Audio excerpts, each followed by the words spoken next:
lots of old good friends here today, but just to briefly introduce ourselves anyway, my name is Robert Daly, and I direct the Kissinger Institute on China and the United States here at the Wilson Center. And one of the things that I think distinguishes the work of the Kissinger Institute vis-a-vis a lot of the other China shops at think tanks in town is that we try to bring an understanding of U.S.-China cultural, educational relations, soft power, and ideological issues into the mainstream of discussion of U.S.-China relations. And so we're delighted today to have David Zweig visiting us from Hong Kong. And we'd also like to welcome his wife, Joy Zweig, who's at the back of the table. David Zweig, Cui Da Wei. I think there's some unwritten law in China that if your name is David, you have to be a Da Wei. No other... Okay, but no other name has this status. Why does, I don't know why David is so important in the Chinese conception of American names, but it is. So welcome to another Da Wei. He is the chair professor of social science and director of the Center on China's Transnational Relations at the Hong Kong University of Science and Technology. And Hong Kong University of Science and Technology, I think, is a leader in bringing together top academics from Hong Kong, from China, from around the world, and from the United States. It's an extraordinary department that you oversee, and they've taken top talent away from top American universities, so well done. I think a fair amount of that is your work, but it's a model of internationalism, and that I think is reflected also in the research project that Professor Zweig is going to be discussing today, which, as you can see up here, is co-authored. David Zweig earned his PhD from the University of Michigan in 1983. His research interests include China's resource diplomacy, its human resources, Chinese politics and political economy, and U.S.-China relations, as well as East Asia relations more broadly. His recent publications include two co-edited volumes, Internationalizing China, Domestic... Single author. Oh, not with Chen Zhimin. Oh, no. Strike Chen Zhimin. Okay. The Internationalizing China, Domestic Interests and Global Linkages, and also Images of the World, Studying Abroad, and Chinese Attitudes Toward International Affairs. As all of you know, and this group especially, the Liu Xuesheng issue has been a major aspect of U.S.-China relations really since the opening. Deng Xiaoping wanted to bring foreign technical, managerial expertise and investment into China and understood that one way to get that expertise was to send Chinese students out. And I think especially in retrospect, it's extraordinary that Deng had the insight and the confidence, especially in that period, in the late 70s, early 80s, to let so many top Chinese come to the United States, which had been so recently vilified, and yet he seemed to think that this was going to be good for China, and there must have been some opposition within the top leadership. Certainly, the Liu Xuesheng have been extremely good for the United States. There's hardly a university, corporate, or government laboratory, save some of the most highly classified, that isn't largely staffed by talent that originated in China. And these Liu Xuesheng have also become, in many cases, citizens, neighbors, classmates, entrepreneurs, extremely important to the United States. But it's not all, and I feel as a liberal arts student, I have to point out, it's not all about STEM. So let's look at that a little bit. We've also had writers like Li Yiyun, an award-winning writer in the United States who came here, I think, originally to do a PhD in physics and then went to the Iowa Writers Workshop. But also we've got filmmakers, philosophers, musicians, academics in every department all over the United States. So it's not just about engineering. And these students are also institutional bridge builders. They bring together Chinese and American universities and localities, and in my view are one of the greatest forces we have for understanding, and that speaks against adversity in U.S.-China relations. But, as you know, it has not always been easy for China to get this talent to return. They lost a lot of them after the Tiananmen Square massacre in 1989, when people were given a blanket amnesty and were able to stay on here. Deng Xiaoping in 1978 said, if we lose 5%, that'll be worth it. Right. So he was not if we only get back 5%, which is what the number was for a long time. Right. If we lose 5% at that point. Well, so the numbers are up now, in part, for some reasons for economic factors, but also because the Chinese government has instituted a number of incentive programs to try to lure talent back, especially in the STEM fields. And Professor Zweig and his collaborators have done the study on how these efforts are faring and of which sorts of Chinese students or academics return to China and under what circumstances, full or part-time. And this work, which is going to be, I guess, amplified in a forthcoming book, date TBD. Right. And there's a larger book, which tells us a lot about the relative health of U.S. and Chinese higher education, but I think also about the relationships between organizational and political cultures in the U.S. and China and the conditions needed for research to flourish. So with that, we will hand it over to Professor Zweig to tell us about your latest research. Thank you very much, Robert. It's a pleasure to be here, seeing some old friends, and hopefully they'll have some good questions for us too. Just to give you a background, this is not going to show up, which is what often happens on these kinds of screens now. Can you point at the screen or at that? No, you can see it on the table, but it won't show up on the screen, which is fine. So I will. They don't work anymore, Sandy. The red on these kinds of boards. They don't work on this. Anyway, that's fine. I'll go through this quickly. So Kang Siqian's my student. We've been working together on this project. I'll explain a little bit more about that. And Henry Wang is the president of what's called the CCG, and it was through his offices in Guangdong that we were able to hire the local students in Guangdong to spend the tedious hours to go online and get us this data, which is what I will show you. Let me say also that I am an empirically based political scientist. I am trained at the University of Michigan, which means that if you don't have the data to make your point, you can't make the point. So as you will see, I have data for just about every point that I will make today. Some of it is also statistical, but before I show you any tables and findings statistically, I will give you an outline of what the table says, and then generally I can skip most of the data. Just what I'll be describing is what statistically really shows up as relationships that exist, right? So we're looking for what would be called statistically significant relationships, things that really we know through statistics are actually there, right?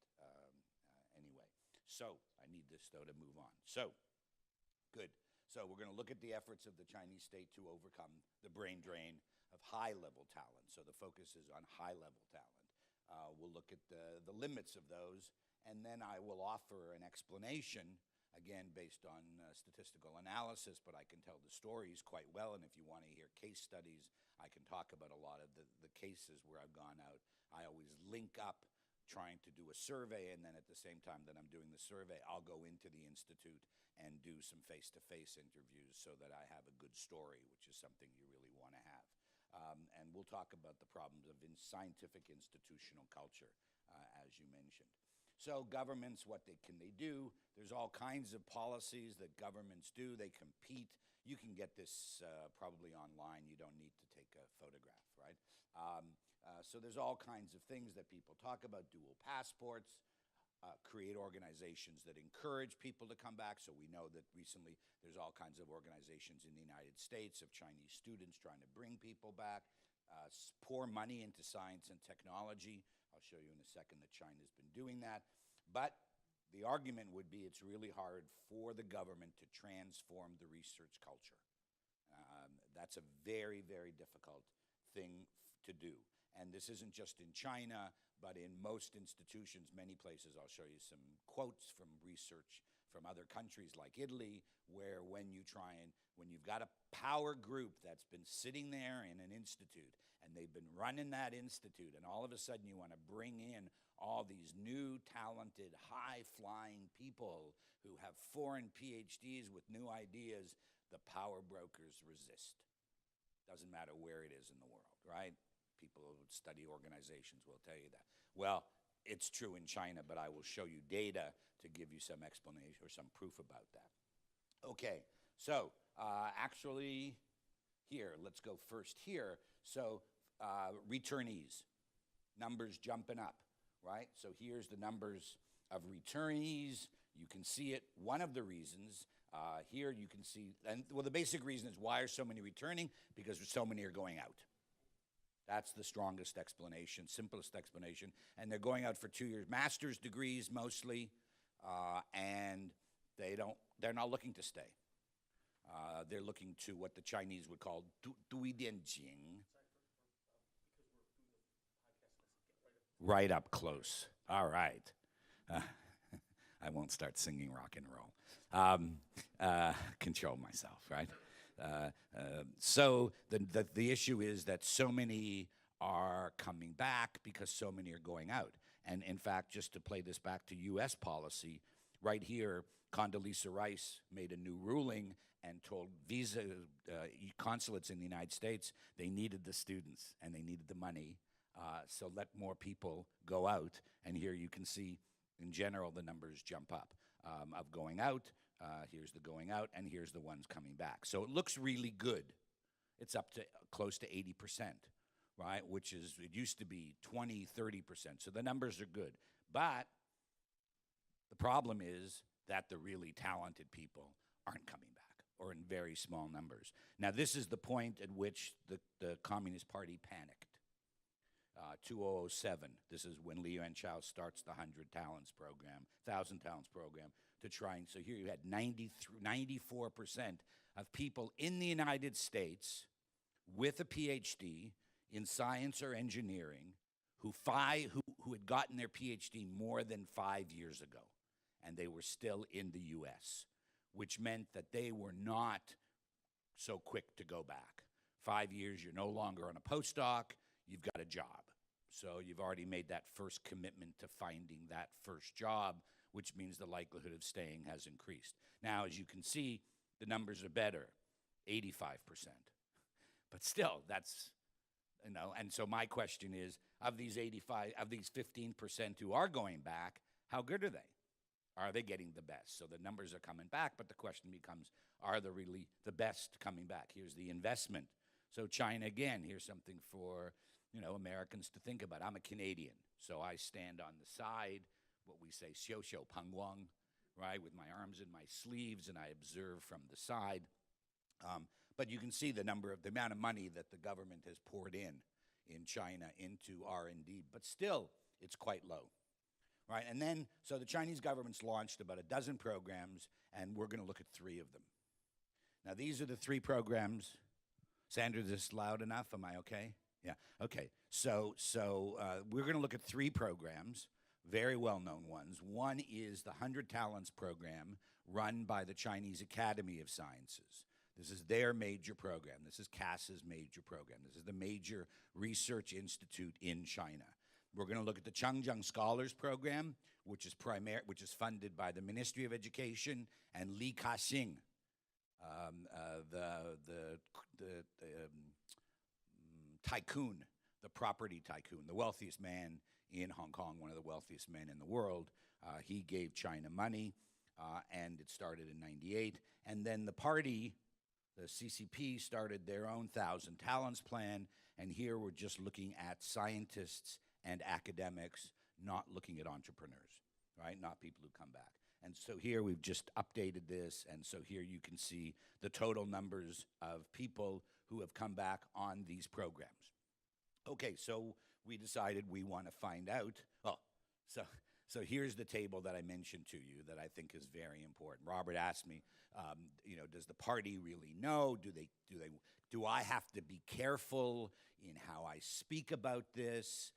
I give this talk in China. I gave this talk to the Communist Party's personnel department in Beijing, what's called the organization department, the Zuzhibu, right? So I give these talks wherever they'll let me speak to show them the problems that they have. And here, in fact, the organization department, which is the Communist Party's personnel department, which decides who gets what job, right? They did a survey in 2011, and they find exactly what you would expect. Research culture is a major problem. Guanxi, too important, right? You get your job based on personal guanxi, or funding, right? You have to share money with the people in your same institute when you get the awards. Administrative intervention is common. It may even affect who can apply for grants, and then research grants applications are too complex. So the basic Chinese concept of renji guanxi tai fuza, right? Personal relationships are just too complicated. Again, a code word for administrators who control a unit. You have to pai ma pi, you have to pat the horse's butt to be able to do well, and it takes 3, 4, 5 years before you've patted enough butts to be able, that's a clean way of saying it. I'm usually not this. And it's University of Michigan statistics, too. Yeah, yes. We score the butts, the butt patting, right? So research culture against bias, with a bias against returnees, all these kinds of things. Now, China does what's sort of standard, as I mentioned. They do what's sort of standard. So good competitive salaries, they offer research money, they offer visas or residence permits now, green cards, try and give people good housing. But the real problem, as far as I'm concerned, is really the stuff over here. So here's one of the great moments of my life after, besides getting married to my wife, I had to say that. This is Liu Chao, the head of the organization department of the Chinese Communist Party, and I was invited to give him a presentation, right? He's now the vice president. I was invited to give him a presentation as to why his program, the 1,000 Talents program, was having trouble. And I basically told him that Guanyuan de Trenli Taida, the power of the administrators was too great. And as you can see from this, he already knew that. This is the survey that he paid, right, to do. So he already knew what I told him, and he used it to attack several of the administrators at the meeting, and I joined in with him because it was a lot of fun. And that's why he's got this big smile, because I helped him screw these guys. So what do we know? So here, Guanyuan de Trenli Taida, right? The administrator's power is too high. This is actually the data that I shared or talked about for Liu Chao, which was the first. They had 1,500 returnees under his program. I got 500 online. So all of my data is basically we go online to find these people. We get their CVs. So here we had 500, and you can see that the innovative, the scientists, and the academics were returning only part-time, not full-time.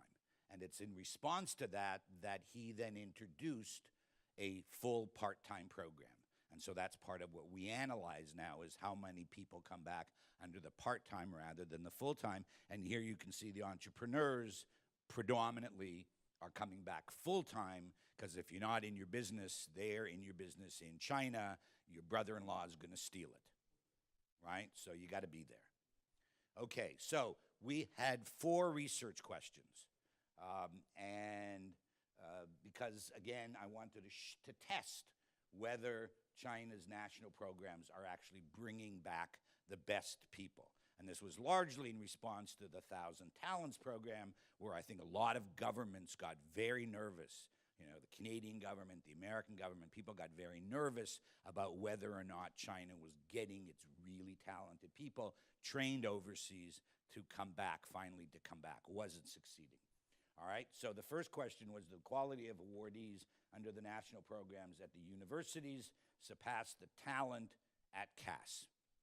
The difference, right? And one argument is that the universities for the last 10 years have been surpassing the Chinese Academy of Sciences in terms of the quality of the people that they're able to bring back. And one of the explanations, again, it's a cultural kind of explanation, is the CAS vets internally who gets its awards. The 1,000 Talents through the universities or the Chengjiang scholars, they have blind boards of international scholars vetting.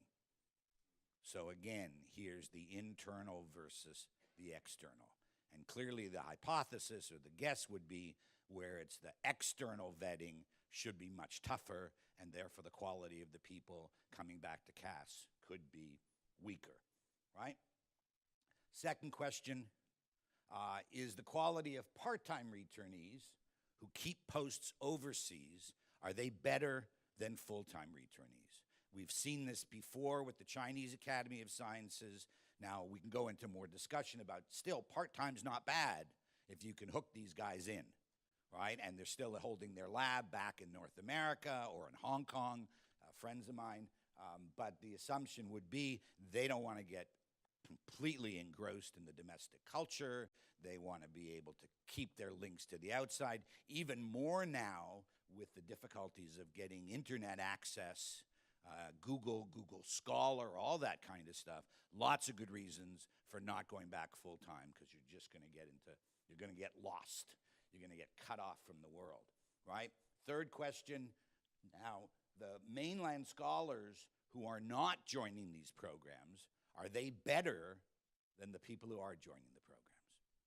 So that's an interesting question, right? So we know, is the government, the party, able to get the best people, or are people even better than they're able to get into their programs not involved?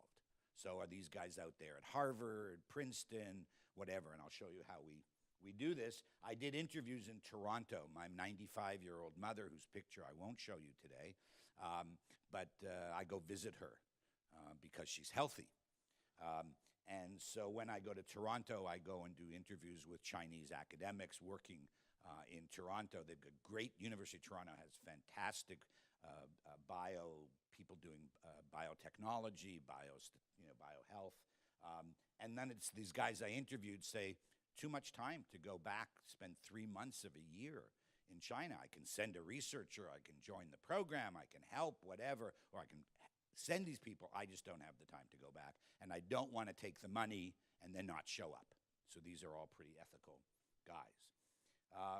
And the fourth one is there something about universities? So here's the research culture.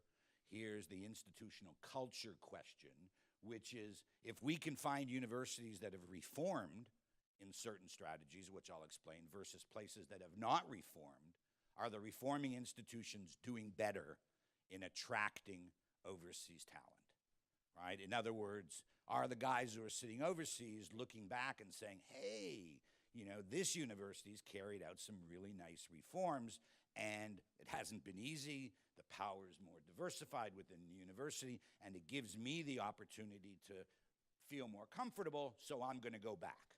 So the question is, do reform institutions attract more people than places that are resisting the reforms? Okay? So what did we do? So we went out and we collected 1,450 CVs. Right? We have the full CVs of people in these programs. And what the advantage of the CV is that when you have the CV, you can check their publications. You can see what journals they're publishing in and how good those journals are. And academic journals have what they call here where I'll just show you. They have what they call the impact factor of the journal. Every journal, every academic journal has an impact factor. How much is it cited, which sort of gives you a sense of how widely is it read. And so we could use the CV to give everybody of those 1,400, in the end we wound up with about 1,200, give every one of those people a score and say, this is the impact of these academics. And we think that's it may not be perfect, but it is probably the best method for differentiating among these people. So we can then compare across programs, we compare full-time, part-time, and we compare non-participants with participants based on the impact factor so far in their careers. So that's a very unique, took a lot of time, a lot of money. Different people gave us money to be able to do this. So what's what we call the AAIF, the Average Annual Impact Factor, okay? I'm not going to go through. Everybody okay with the idea of the Average Annual Impact Factor? Any questions?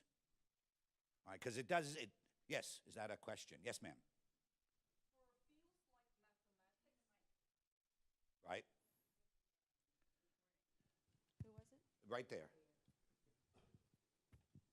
For fields like mathematics, the impact factor is much lower than biosciences, for example. So we compare, so I can just answer very quickly. We control for the difference among the different fields in terms of the impact factor, right? We control for that. We know that. So trust me. You don't have to trust me, right? I may be lying to you, or I have alternative facts, but you should still trust me. Yes, ma'am. Are these international journals? These are international English language journals. Yes, only. Jack.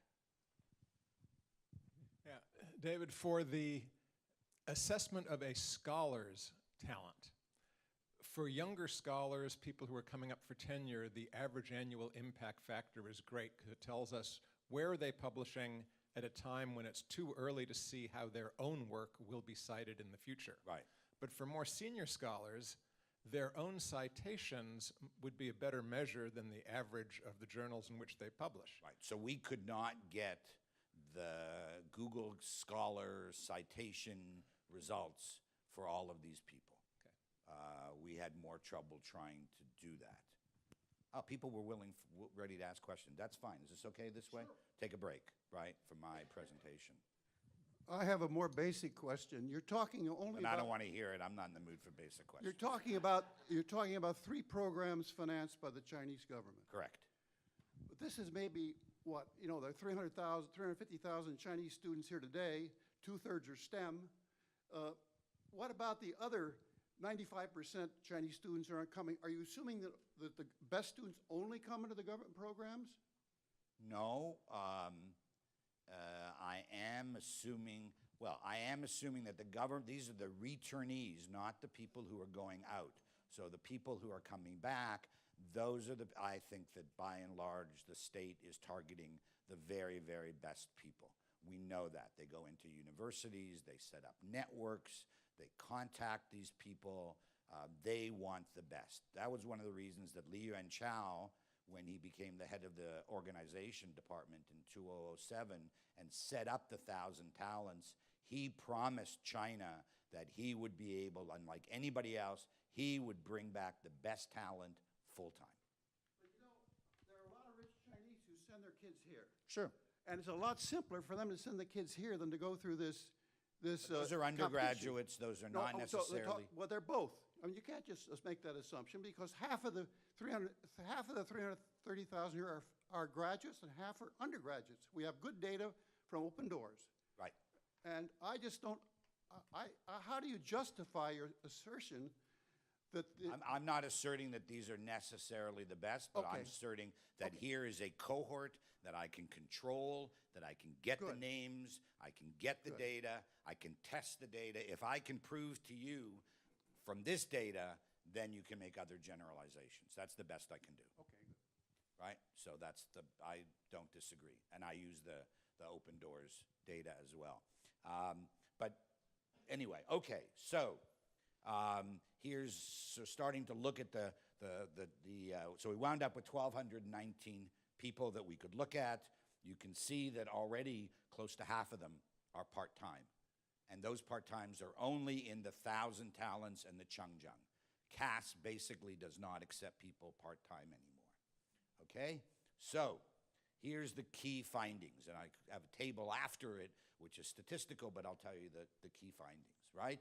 So does the people in different programs, does it matter which program you're under, right? So the Changjiang Scholar Program and the 1,000 Talents Program are better in terms of the publications, and we can get into a discussion about why. There are some arguments about this too, more successful than the people working for CAS. So yes, the Changjiang and the 1,000 Talents are beating the people who work for CAS. And we know that some of the very good people go back to CAS and then try and jump to the universities. The universities are outperforming CAS, though recently the state has poured a lot of money into CAS. Now, it doesn't matter when they return. It doesn't matter whether they're full-time or part-time. We control for that. Basically, the Changjiang Scholars and the 1,000 Talents, so the Ministry of Education people and the party people coming back under the party, they're still better. right? And we test this again by using their annual publications rather than the average annual impact factor, and we still find that just in terms of the number of publications, they're doing better. Okay? Yes, Tony. I only know one Changjiang scholar, so it's not statistically significant. That's an N of 1. That's a good N. He got the prize when he had already returned for many years. Right, so that's... What percentage of those people are actually not people who are attracted back? I guess I'd say probably it's now 20%, because in part they're under pressure to show that they can bring back full-time people, and so one of the strategies will be people who are already back, you give them the award. So that's been happening. Changjiang, or all 3 programs are doing that? I think CAS tends to bring people back and test them before they get the award, rather than getting people who are local.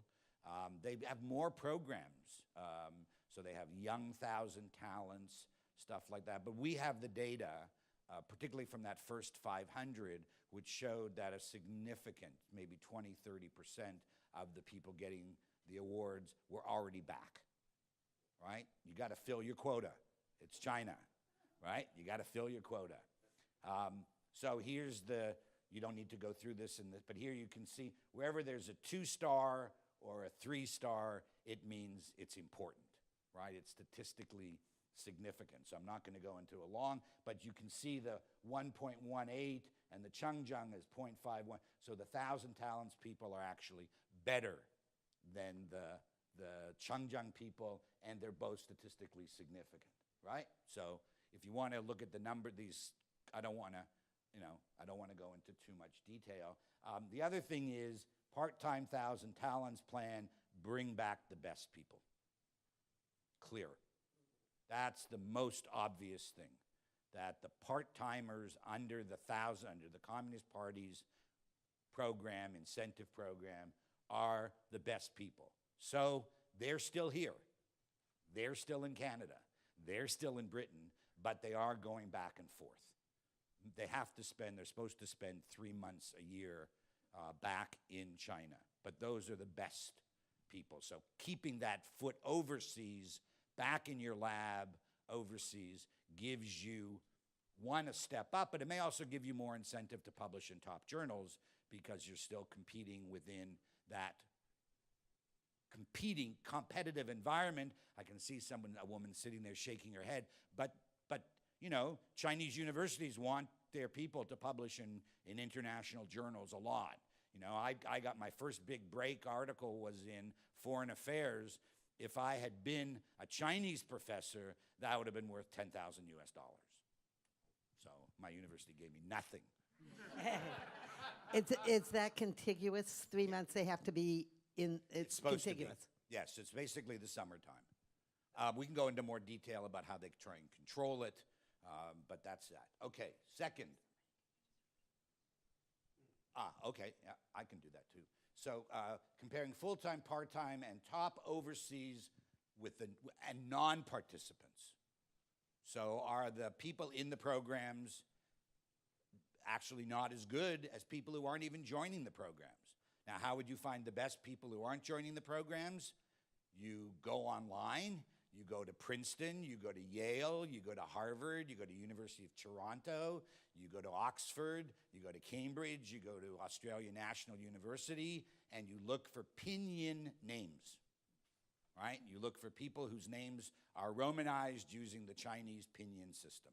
And you can differentiate Wade Giles for Taiwanese and the Singaporeans and the Hong Kongers. You can figure out who the mainlanders are. So we got a list of about 120 people from the 18 of the world's top universities. And the findings are that among engineers, people with the best overseas Chinese are not participating in the national programs. So only we did engineers, scientists, and the biosciences. And only in the engineers is there a statistically significant difference between those who do not participate and those who do participate.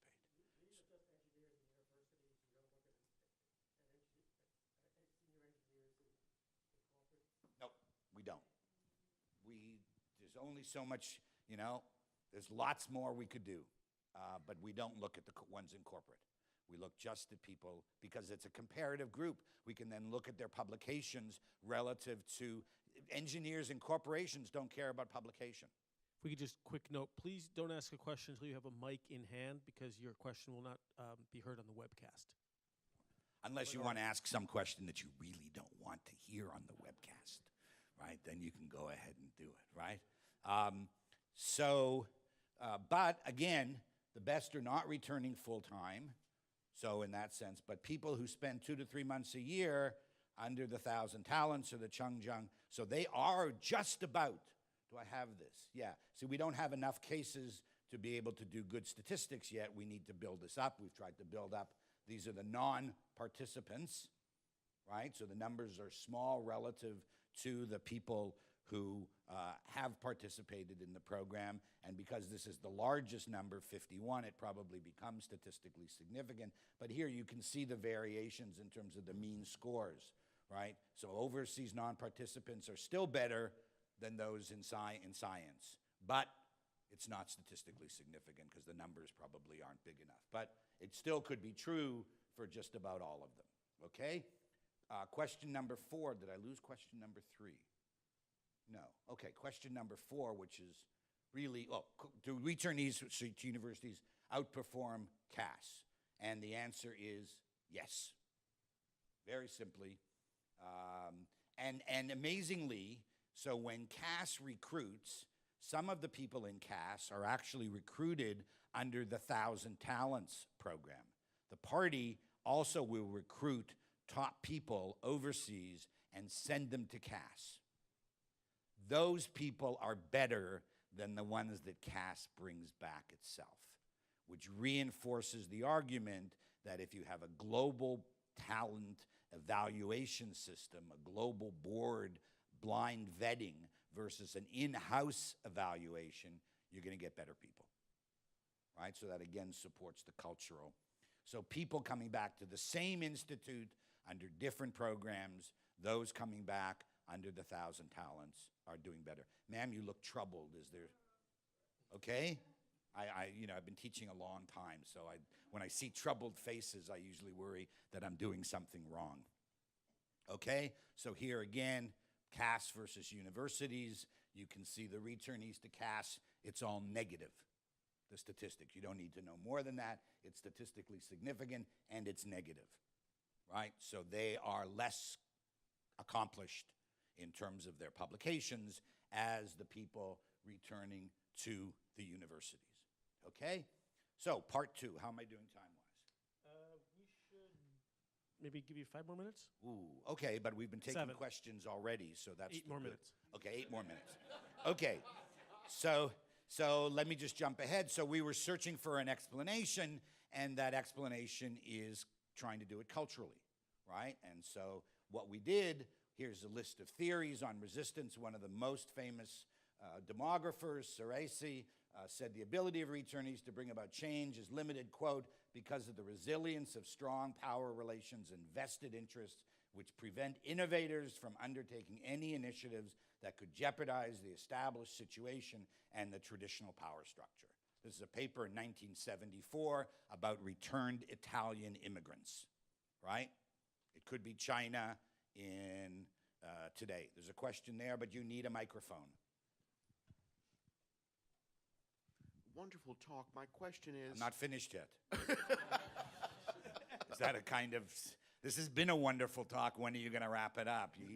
You're working with Robert. I would expect some institutional resistance in the United States or other countries to those Chinese who choose to stay in their new countries. So are you saying Well, the only time we know of real interference by the United States was in the 50s. No, I don't when mean... during the Cold War, Chinese tried to go back and the Americans tried to stop them. I don't mean in terms of security considerations, but you get established bureaucracies that say a chemistry faculty or an engineering in an American school who theoretically might not be amenable to scholars from China, whoever accomplished they might be. So you're saying that the factor is this resistance is notably worse in China than in... Well, the resistance is to letting these people bring in and make changes. This is all about changes and competition and using these kinds of measurements of academic publications as ways to determine promotion and allocation of money, right? So you get some of the very, very best people who have gone back to China. Shi Gong and Raoui are very famous. Chinese in the audience will know them. Very famous. One had a Princeton, a Hughes Fellowship at Princeton, gave it up, moved back to Tsinghua, and he wrote a very nasty article in Science magazine saying, I'm getting screwed. Basically, I can't get grants. Okay, let me move on because they're really cutting me close here, right? So can the research environment explain the difference? I mentioned the fight that I saw with Li Yuanchao. So the hypothesis I then came up from that fight was if universities are run by returned PhDs, people who have really taken on the ideas of the West. When you get a PhD, if you know, those of you who have had a PhD know it, basically a good PhD program takes your brain and changes it, right? That was my experience in Michigan, right? My brain was changed. And as compared to people who go to a visiting scholars program and do what they call qima kanhua, right? You ride the horse and you look at the flowers, right? Isn't this nice? And then you've had your experience, you're a little gold on your shirt, and then you can do that. And when you came back in the 1990s, you got a better job, right? So here's overseas experience of presidents in top Chinese universities, overseas PhDs, visiting scholars, no overseas experience.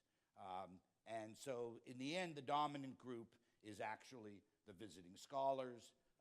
The PhDs did okay, and then for some reason declined, which I'm not sure, I don't necessarily know why, but these are also people who have no overseas experience.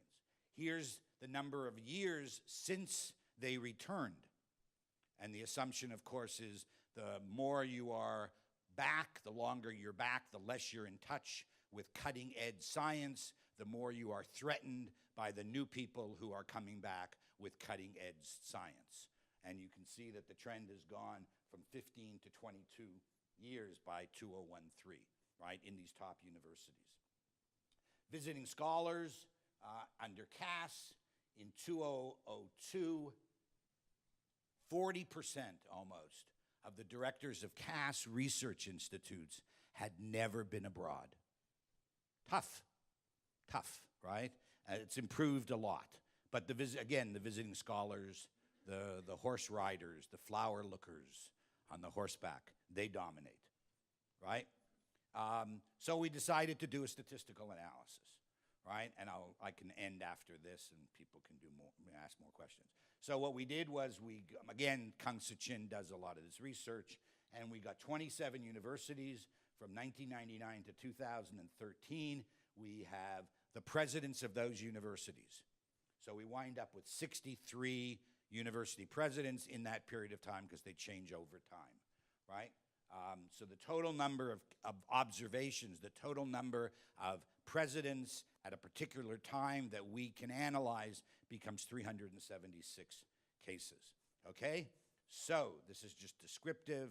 Now, the questions we started to ask, I can do this right here. So one question would be, if you are internally promoted within the university as compared to brought in from the outside, you are much more likely to be a nativist, a Guanxi person, building your own network, and you've got your own PhDs in the program, you're going to protect them.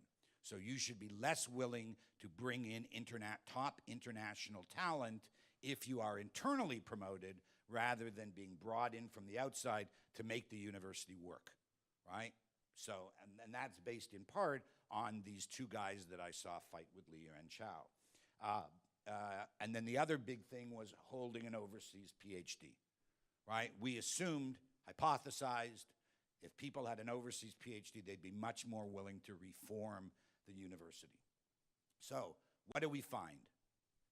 One, universities with presidents who are externally promoted and young enough to still have a chance to go further, right? So they have to have an incentive. So they'd be like 57 years old, 58 years old. If they're already 63, close to retirement, this may not be as important. But if they both came in from the outside and have a chance to be promoted, they're going to want the university to do well. And how do you get your university to do well? You go out and you recruit top talent who publish a lot of articles, who can bring prestige to your university, and then you have a chance maybe to join the government ministry. So that's one. Presidents with an overseas PhD as compared to visiting scholars. Presidents who are visiting scholars, overseas PhDs, do make a statistically significant difference. So we can argue that the more Chinese universities introduce, empower, returned PhDs from overseas, they will transform that culture and the university will do better. Doesn't matter how long the president was in office.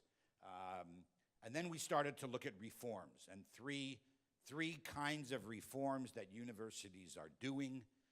One is to have part-time deans.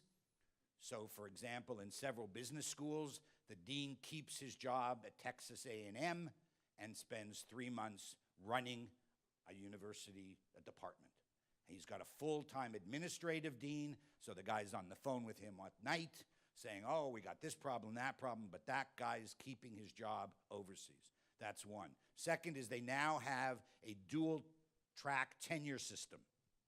If you are an overseas PhD and you come back to certain universities, you are evaluated exactly the same way as you would be at GW or at Georgetown. Exactly the same. Publications. That's the main thing they're looking at, right? Salaries are twice what the local PhDs will get.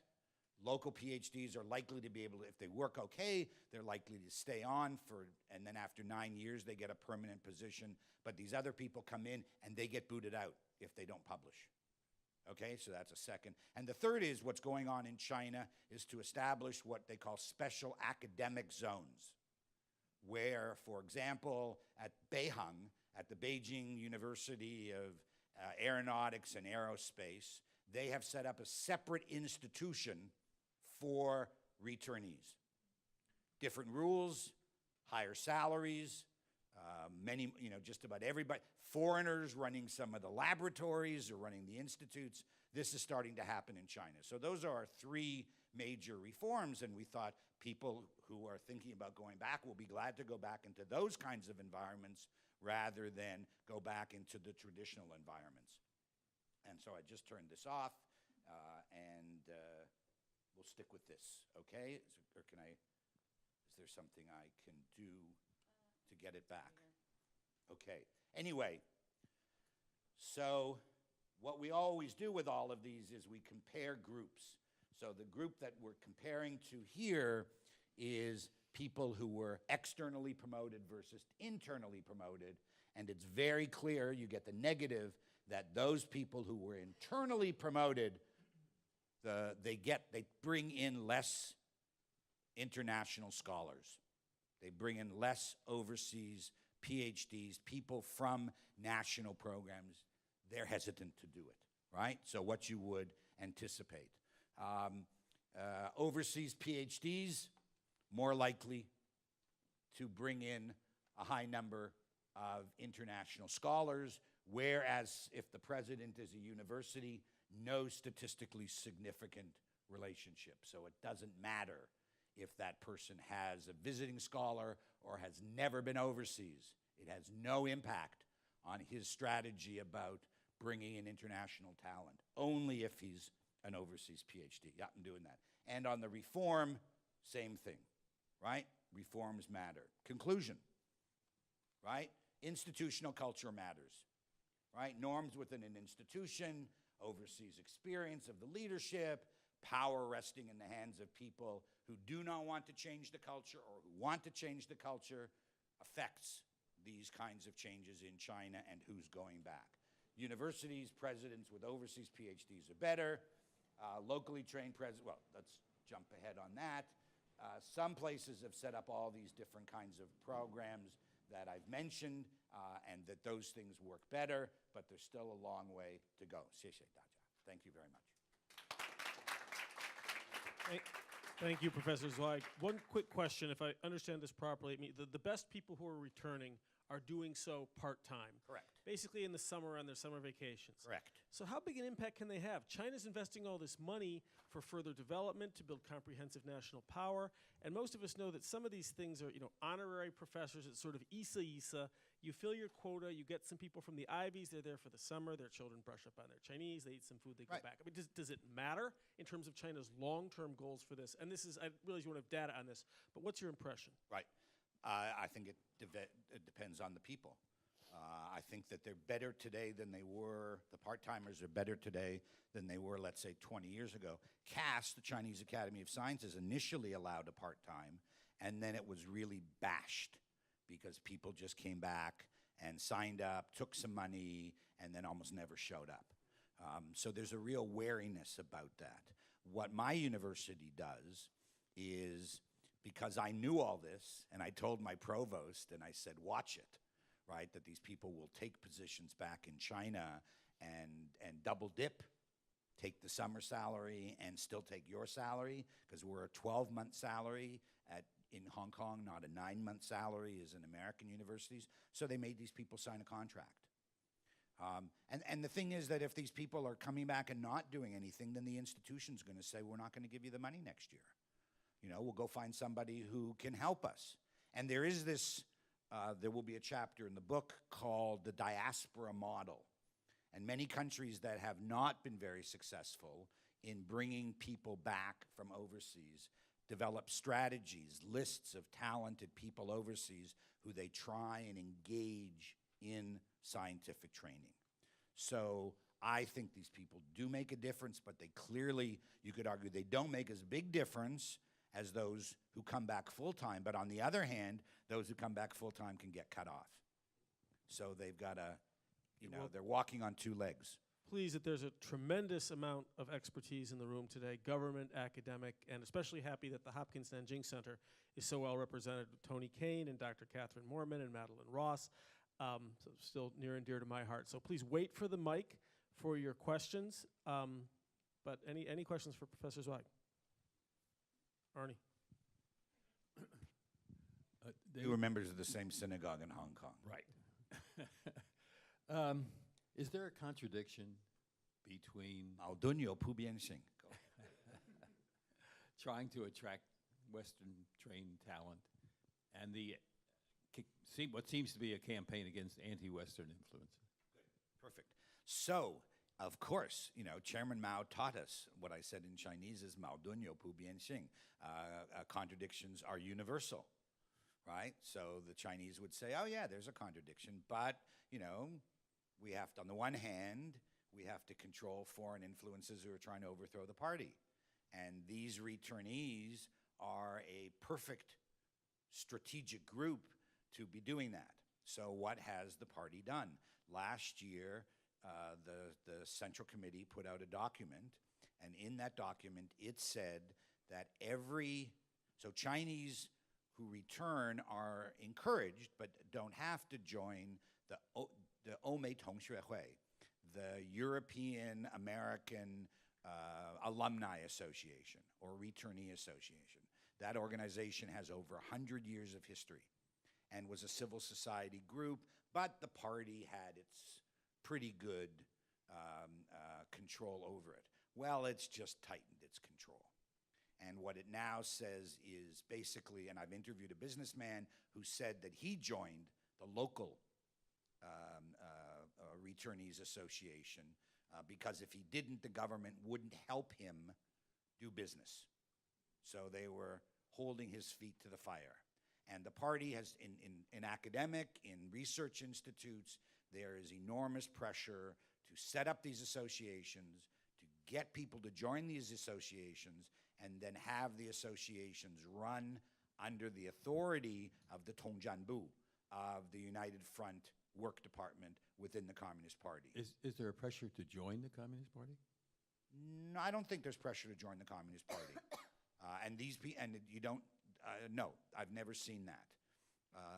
The pressure is to join the association, and then and in everywhere around China now, they should be doing these kinds of. They've had almost a year now to be organizing this. And I've heard Chinese. When we interviewed in Dongguan this businessman, and I had with me one of the people from the CCG, from the Chinese Center on Globalization, and I said to the guy, I said, "So are you under pressure?" I mean, I have the document. You can get it online. I said, "Are you under pressure to join this organization?" And the guy from the Chinese guy said, nah, he's not going to be under any pressure. And I just patted his hand, and I said, "Excuse me, are you under any pressure?" He says, "I'm under a lot of pressure."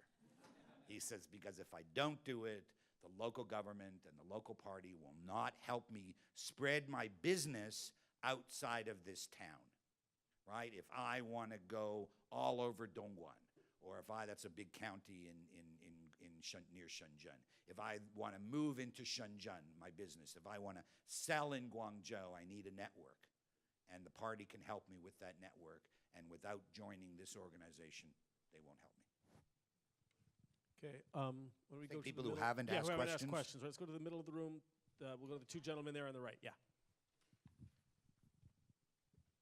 Thanks for your presentation. I'm a recent graduate of Georgetown for my graduate studies, and I'm curious about the efforts of U.S. institutions and U.S. government. In your studies, was there ever any evidence, anecdotal or otherwise, of the impact of assimilation in the United States on a student's odds of returning? I'm curious because I have Chinese acquaintances from various campuses here that say they left and they had no American friends or few American friends. Left here and went back. Correct.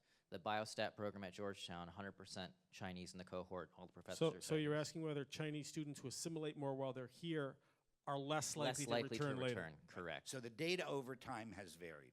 When I've been doing this for a long, long time, in the early 1990s, the best predictor of people not going back was the amount of time they spent reading the New York Times. Right? Fox would not be glad to hear that, right? But so that sense a measure of liberalism, right? So if you become more liberal, we did a study of returnees then in 1993. I have a book called China's Brain Drain to the United States, published by Rutledge. It was a survey we did in 93. So not willing to go back, or we asked questions. We asked questions about their attitudes, about one of the best predictors about people willing to go back as versus those who weren't willing was the age of children. Right? If your children were young enough that they could go back and assimilate back into school in China, you went. Once your kids were in high school, you weren't going. And then particularly you want your kids to go to university overseas, you better be making an overseas salary. So unless you are going to get one of these big salary jobs back in China, you're unlikely to go back as your kids start to get high school age, which is generally a finding. People over the age of 42 don't migrate. Migration is basically under the age of 42. Does that help you? It feels like I've missed something in my answer. I'm just sort of thinking, are there enough Chinese students on certain campuses where there is no need to assimilate to sort of have that experience of being a student in America? Are Absolutely, these it's a student big and scholar problem. associations at Well, that's universities? the 2-year. That's why I would argue that the people who come out for the 2 years tend to go back, right? And if you go back to China now, you go into China now and you go into any office, right? Any government office or any company, the person who's likely to meet you at the door and the assistant, they speak English, right? They've spent 2 years in England, couldn't stay, didn't want to stay. But I'm not focusing so much on that. I'm focusing much more on the high-level talent because that's what makes the big difference. Can I get the gentleman in the second row here who just put his hand up? Let's get we've got one guy with the mic, and then we'll come up front. Okay. Thank you so much for talking to us today. I work for Thank you very much for listening to me today.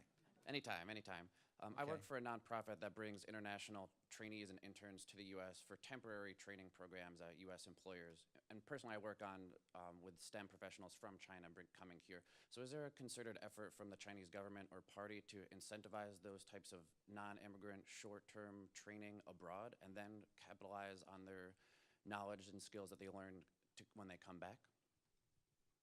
I don't know. I have not done social research on that question, therefore I have no right to speak.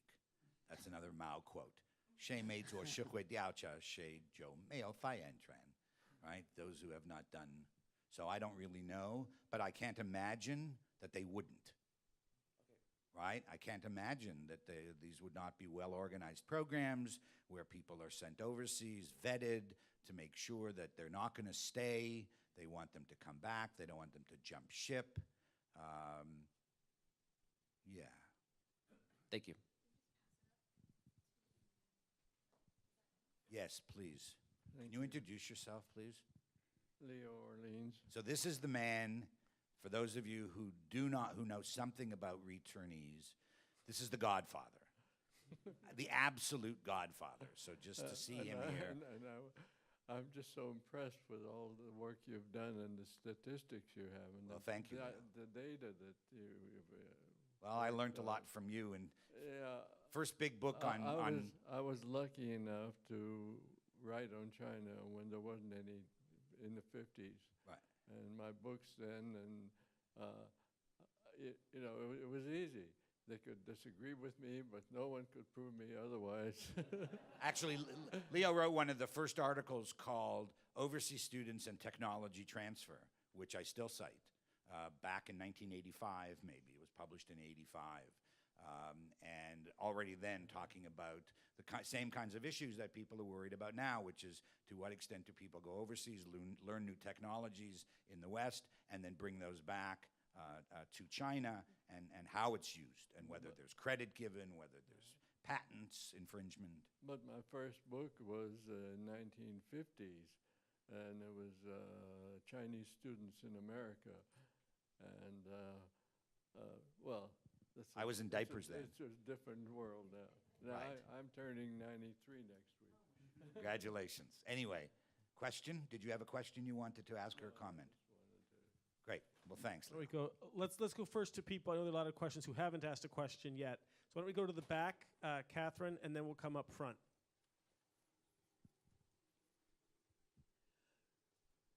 This may be more of Can a... you introduce yourself? Oh, I'm Catherine Moorman. I was formerly involved with the Hopkins Nanjing Center. And you were in Fudan for a book project that Yes, I've done a lot of different things in the past. Now I'm happily retired. But I'm very curious, listening to your talk, that all this emphasis on recruiting top scholars to come back seems to me to devalue domestic PhDs. And so there's obviously resentment between the two groups. But also I would think it would send strong incentives for the very best students to go abroad for their PhDs, risking the chance of some losing them. Some percentage will be lost. Right. And so I'm just sort of seeing the maybe not unintended consequences, but sort of the downside of these projects. Right. Well, I noticed that back in the 90s when I did my book on China's brain drain to the U.S., and it was very clear that the more that the Chinese give extra rewards to people who have gone overseas, the more it encourages people to go overseas. And once you go overseas, then the party and the country and the state, and they've lost control over you largely, and you're an independent actor outside of, and so you make the decision based on your family, on your opportunities, on your politics, on resources, on culture, what kind of job you can get, right? If you get a mediocre job overseas, people are often much more willing to come back. So there's all kinds of explanations, but you're absolutely correct, Catherine, that's, if you want to get promoted within China, you have to go out of China, right? And once you go out, then there's the risk that you won't come back. And it's been going on for 25 years. Gentleman right up front. Thank you, Dr. Zweig. My question is, under the Trump administration, there are signs the U.S. government is looking to tighten its visa programs for all the Chinese people who come here to study? Will For foreign people who want to come here to study, I don't think they've targeted China so much, have they? Not particularly China, General. but for those who want to stay The president here. is an equal opportunity disliker of immigrants. Right. He doesn't differentiate but by in this case, national as we're background. discussing Chinese scholars who are looking to stay here Sure. for permanent know. residence. Okay. So do you think that effort will sort of help China lure back some of its best talents, or do you think the top talents can stay in the U.S. even with this tightened policy? It won't pull people back, though they might get, what was his name, Lee, when the scientist got into trouble, was Wen-Ho Lee. When Wen-Ho Lee was investigated, my country did very well. Canada did very well in recruiting Chinese who felt racial discrimination in the United States. And Chinese are very quick to feel racial discrimination. I think that's I'm sure it's there, but I think they're also quite sensitive to it. So this kind of context environment will make people think about leaving. But the most talented people who already are in good positions, I don't think it'll affect them. It may affect where people decide to go study. So I would assume that enrollments at University of Toronto, at UBC, at McGill are probably up. They're not necessarily up in England because of Brexit and because of the anti-foreign views that I think are being expressed or were expressed somewhat in England. So I would think Canada is doing really well. And I've seen reports of startups moving out of foreigners doing startup companies who are moving out of the United States and moving to Canada. So Ottawa will do well, Toronto will do well. So there are places where people go. So it is yeah, sure. These people are free. They go where they want, especially if they're very talented. It's an international market. Jim Sang, IBM retired. Do you distinguish between visiting scholars who go abroad for 1 year, which sometimes is because they're in a penalty box, and guys who go back to the same group every 4 years because they have lots of experience, the other group wants them? It's a rather difference. There are different kinds of visiting scholars. Right. There are all kinds of ways that we could fine-tune the data.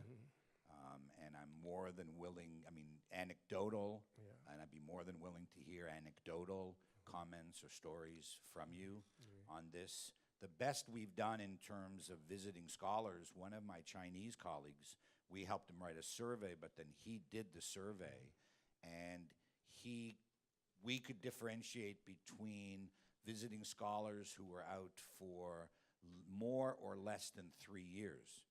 And once people were out for 3 years or more, their behavior changed dramatically. So all of a sudden, the statistical significant difference, though they were all visiting scholars, right? So in that sense, people who are better connected, sure, if you're better connected back in China, you go back on a regular base to China, those people are going to be, and one of the best predictors of people going back is if they had a friend who went back. Right? If you have a friend who goes back and that person does okay. So I interviewed a guy at CAS a couple weeks ago at the Chinese Academy of Sciences, and he said that he has 2 other buddies in Beijing, one of whom he knew overseas and one he knew about in Beijing, and the 3 of them get together once a week and talk shop. And he feels as good as anything I would be getting back in North America, where I'm one researcher in my university working on this topic. Here in the same town, I've got 3 people doing the same thing. So it's all kinds of things. Annalise Saxenian did some early books in the 2000s. She's a professor at Berkeley. Major surveys of entrepreneurs in Silicon Valley. And she gave me her data set. And so one of the things we found was if you had a friend who went back, the probability of you going back was much higher. And also, have you looked at any comparisons with the reforming of the German university systems in the 60s and 70s? Because it was before the 60s, it was very ingrown. In the 70s, they brought in heads of Max Planck Institutes who weren't even German, who didn't have German PhDs. and this was all very conscious, but there was a lot of opposition to that too. Right. I do have in the literature review, we mention some resistance to reforms in Germany. So I've seen some articles, but I have not done. The one place where I'm trying to do, it's really interesting. So I have a grant from the Hong Kong government to do a comparative case now, because I know the China case pretty well. So I wanted to do comparative cases. So I got money to do entrepreneurs in India. So I've done surveys in Pune, Bangalore, and Delhi, and I've gone in myself and done face-to-face interviews. And now in July, we're going to run a one-day conference in Delhi trying to help the Indians understand how they can catch up to China in terms of the returnees. And the other place, which is really interesting, is Turkey, because Turkey has an amazing number of returnees. You just wouldn't think of it.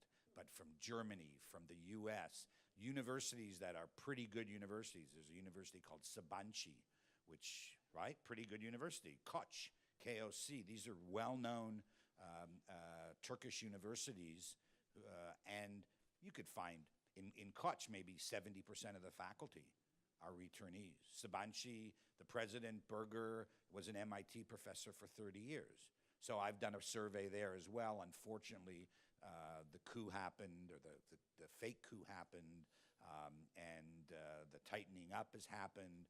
And so I'm actually, much to my wife's chagrin, I'm going to go back to Turkey in a couple of weeks and talk to my friends, and we'll look at the data. But it's really too bad. We got about 30 or 40 interviews before the coup. I wish we had had 70 before the coup, so then we could see the impact of the coup, right? But we've seen the impact of Tiananmen, right? Big politics affect this stuff very much. Yes, please.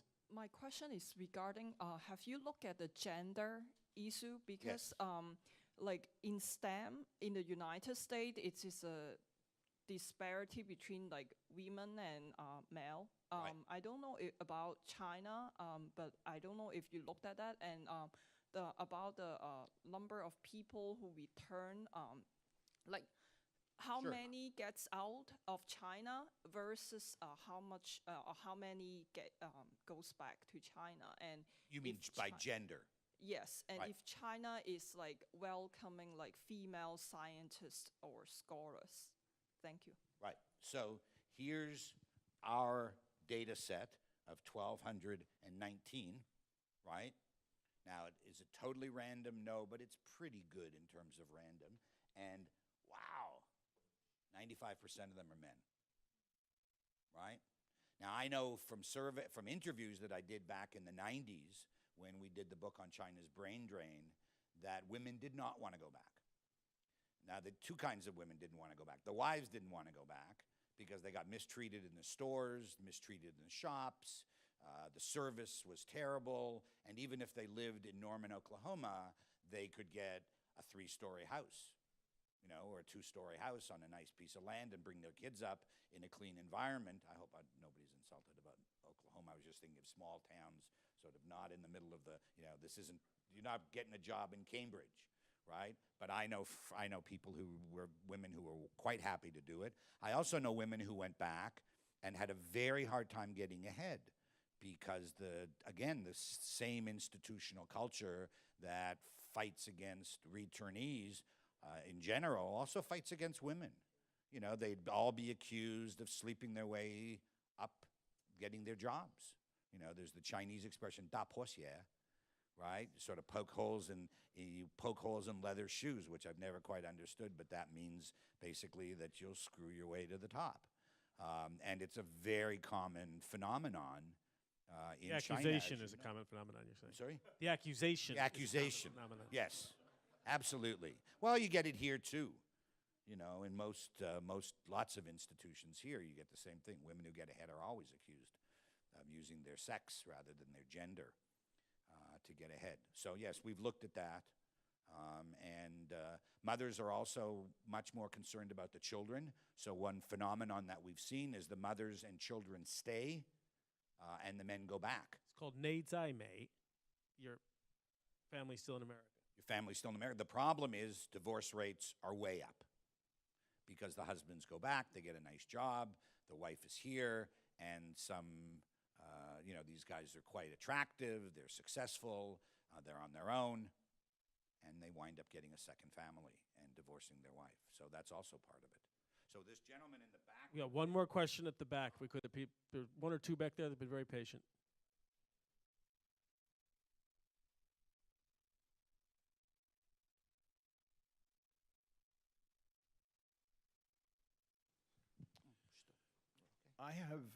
I'm Steve Merrill from Duke University, and I have a different question about conditions in host countries and the effect on returns.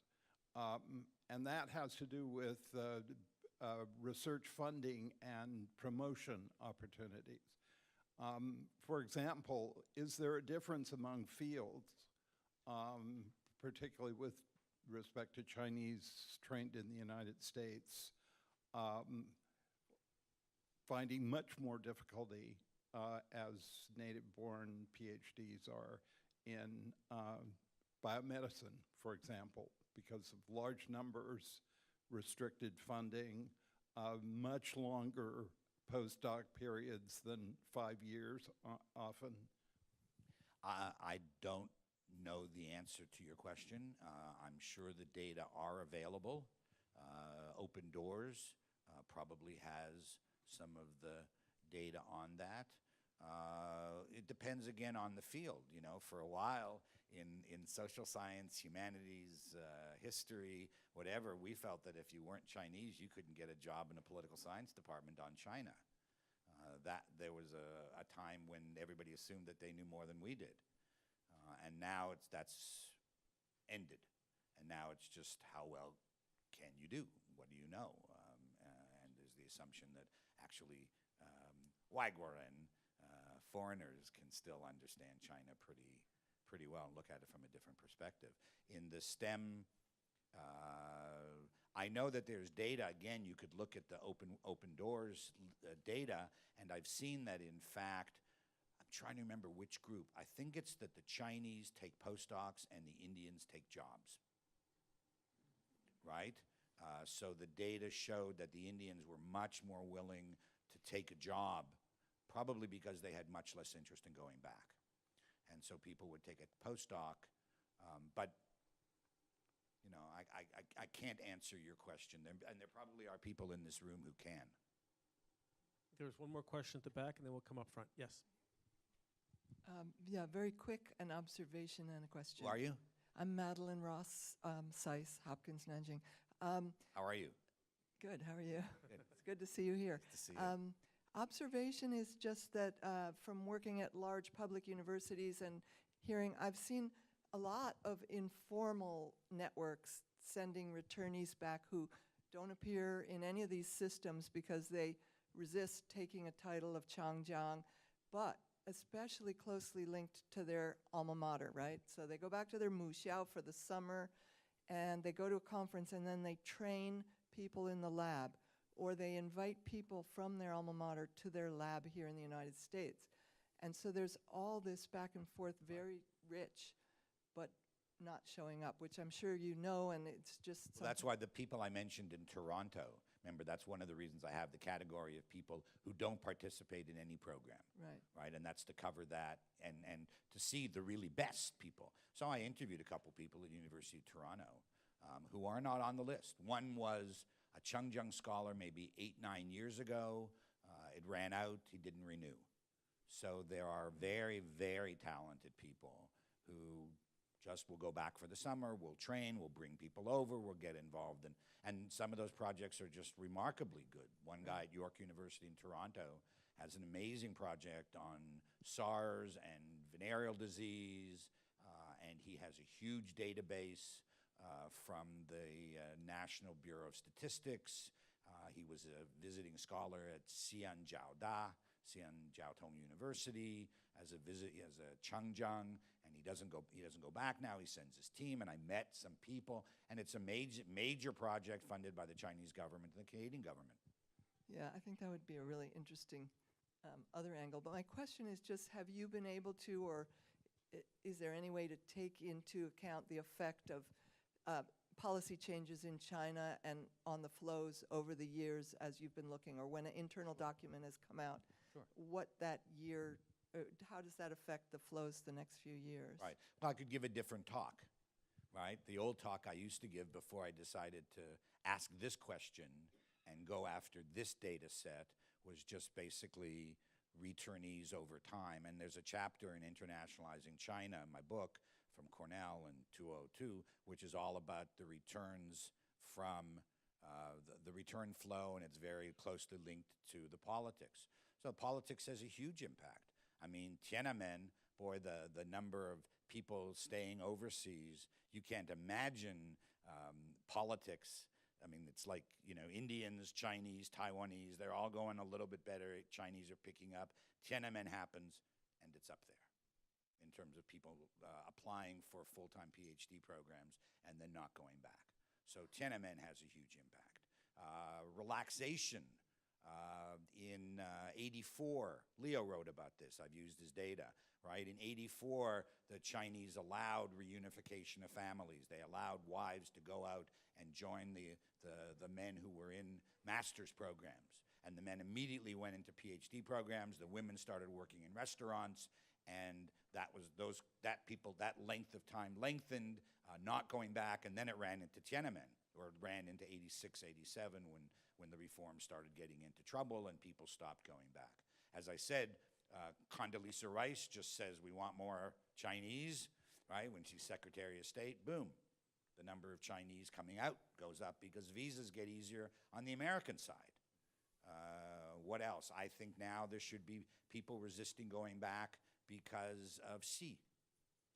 Can't see it, but I can't imagine that if you are, you know, the tightening and we talk to the Chinese about this all the time. You know, if you're going to tighten up on Google Scholar and Access, you're shooting yourself in the foot, right? But nobody's shouting out clearly yet.